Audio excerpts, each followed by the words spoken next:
How does the Church view the Age of Enlightenment? The Church's view of the Age of Enlightenment is complex and has evolved over time. On the one hand, the Church was critical of many Enlightenment ideas, which it saw as a threat to religious faith and traditional authority. On the other hand, the Church also made significant contributions to the Enlightenment, and many Enlightenment thinkers were devout Christians. One of the main criticisms that the Church had of the Enlightenment was its emphasis on reason and individualism. The Church believed that faith was more important than reason, and that individuals should submit to the authority of the Church and the state. Enlightenment thinkers, on the other hand, believed that individuals should be free to think for themselves and to question traditional authority.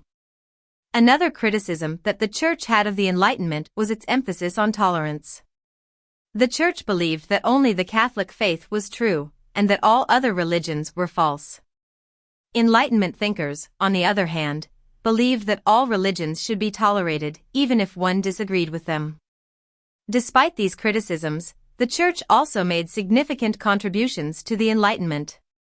Many Enlightenment thinkers were educated by the Church, and many of the scientific and technological advances of the Enlightenment were made by members of the clergy. For example, the Catholic priest Georges Lemaitre is credited with developing the Big Bang theory of cosmology. In recent years, the Church has taken a more positive view of the Enlightenment. The Second Vatican Council, 1962–1965, recognized the importance of reason and religious freedom, and it called for a dialogue between the Church and the modern world. Today, the Church acknowledges that the Enlightenment had both positive and negative effects on the Church.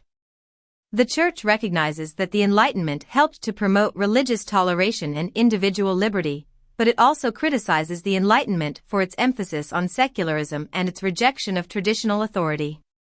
Overall, the Church's view of the Age of Enlightenment is complex and nuanced. The Church recognizes that the Enlightenment had both positive and negative effects on the Church, and it continues to grapple with the legacy of the Enlightenment today.